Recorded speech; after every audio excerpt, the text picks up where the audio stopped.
All right, let's jump right in. We're going to talk about a king named Josiah, whose entire reign, his whole legacy pivots on one single shocking discovery in a dusty old temple. This is a story about religious revolution, raw political ambition, and an idea that would literally change the course of history. So that really brings us to the core question of this whole thing, doesn't it? How can finding a single book, one ancient scroll, lost and forgotten, have enough power to completely upend a nation's traditions, to forge a new identity that would actually outlast the kingdom itself? It sounds kind of crazy, but that's exactly what happened. Okay, to really get why this was such a big deal, you have to understand the situation on the ground. It was like a powder keg waiting for a spark. On the left here, you've got the reality of Judah at the time. The main temple in Jerusalem, it wasn't some monotheistic sanctuary. Nope, it was basically a pantheon crammed with idols to Baal, Asherah, you name it. And politically, Judah was a puppet state, totally subservient to the massive Neo-Assyrian Empire. But then, on the right, that's the radical vision this book presents. One God, one temple, period. And with Assyria's power starting to fade, this wasn't just a religious idea. It was a political opportunity to break free. So, the fuse gets lit in the 18th year of Josiah's reign. We're in the year 622 BCE. The king is 26 years old, and he's ordered a big renovation project for the Temple of Solomon, which had been neglected for, well, a long time. And it's right there, in the middle of all that dust and construction, that everything is about to change. Yeah, just try to picture it. You've got workers everywhere, they're fixing crumbling walls, clearing out decades, maybe centuries of clutter and junk. And right in the middle of all this chaos, the high priest, a guy named Hilkiah, uncovers a scroll. He calls it the Book of the Law, and apparently nobody has seen anything like it for generations. You know, there's a real irony in what Hilkiah says here. I have found the Book of the Law in the house of the Lord. Think about that. The foundational text of their faith wasn't just lost somewhere out in the desert. It was lost inside the very building dedicated to that faith. It's a pretty powerful metaphor for just how far they'd strayed. And the king's reaction is intense. He tears his clothes. Now, this isn't just a little bit of drama.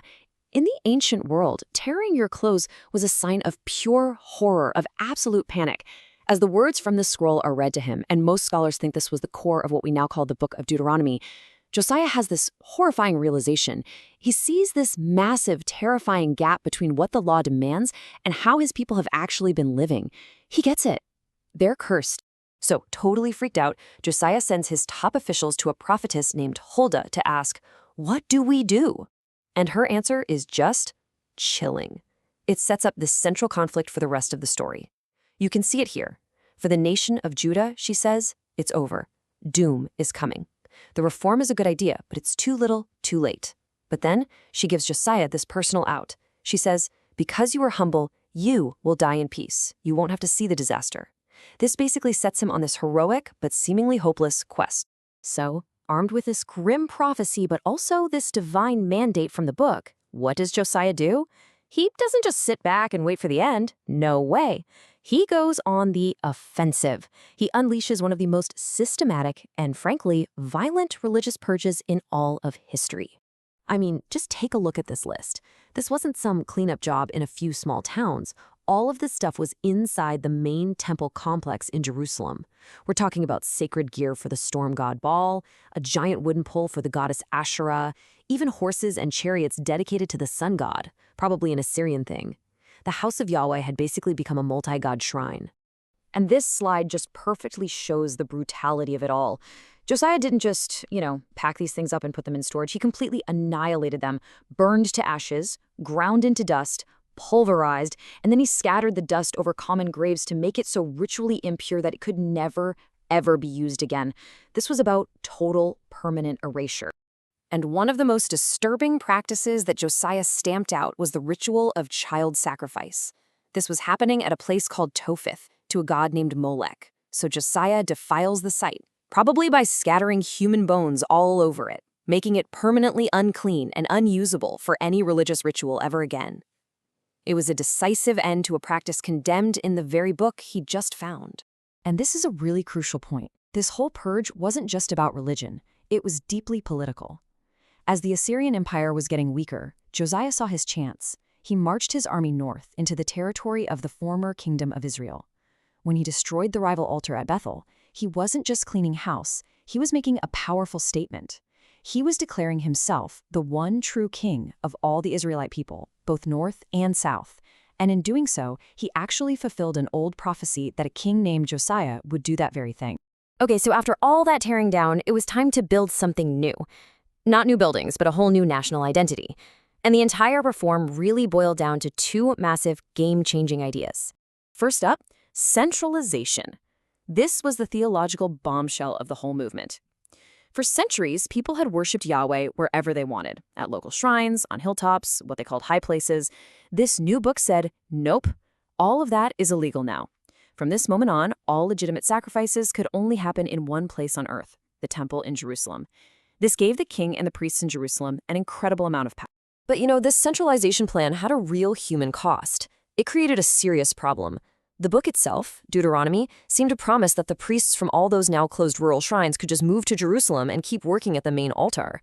But what actually happened, according to the Book of Kings, was pretty different. The established, powerful Jerusalem priesthood basically said no thanks. They blocked them from serving at the altar, creating this whole new class of broke, sidelined, second-class clergy. All right, now for the grand finale of the reform. After cleansing the entire land, Josiah gets everyone together, the whole nation, for a massive Passover celebration. And to make sure absolutely everyone could take part, he personally donated 33,000 animals for the sacrifices. 33,000! That number alone tells you the insane scale of this event. The Bible says that no Passover like this had been held since the days of the judges, way back. And this table really shows you why. See, an earlier king, Hezekiah, he had tried something similar, but his was held late in the second month, and a lot of the people weren't even ritually pure. Josiah's, on the other hand, was done completely by the book. It was on time, everyone was purified, the scale was unprecedented, and, this is the big one, it brought together the people of Judah and the remnants of Israel. It was a true national unity event. So, everything is looking great, right? The reform is a huge success. The nation is unified, it's independent, it's purified. It really seems like the dawn of a new golden age. And then, the story takes a sudden, violent, and absolutely tragic turn. This timeline just puts the whole tragedy in stark relief. Look how fast it all falls apart. The reform kicks off in 622.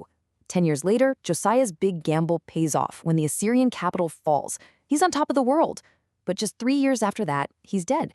And a mere 23 years after that, his own city, Jerusalem, and its temple are completely destroyed by the Babylonians.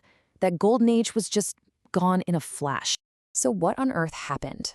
Well, the whole geopolitical map was shifting again. The Assyrian Empire was collapsing, and a new superpower, Babylon, was rising.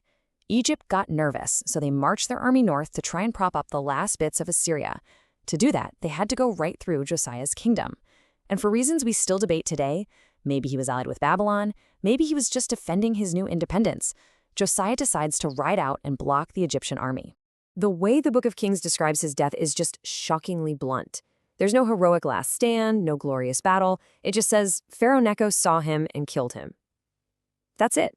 It's anticlimactic, it's brutal, and it's a huge problem because it directly contradicts what the prophetess Huldah said. Remember? She promised he would die in peace. The most righteous king in their history did not die in peace.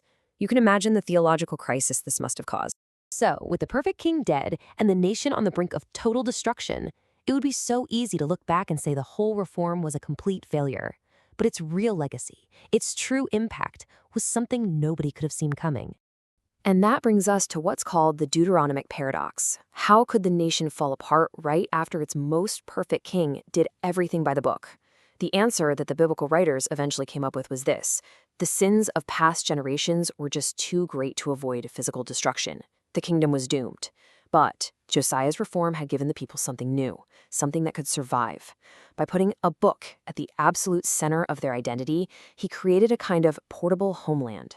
Their faith was no longer tied to a king or a temple or even a piece of land. It was tied to a text.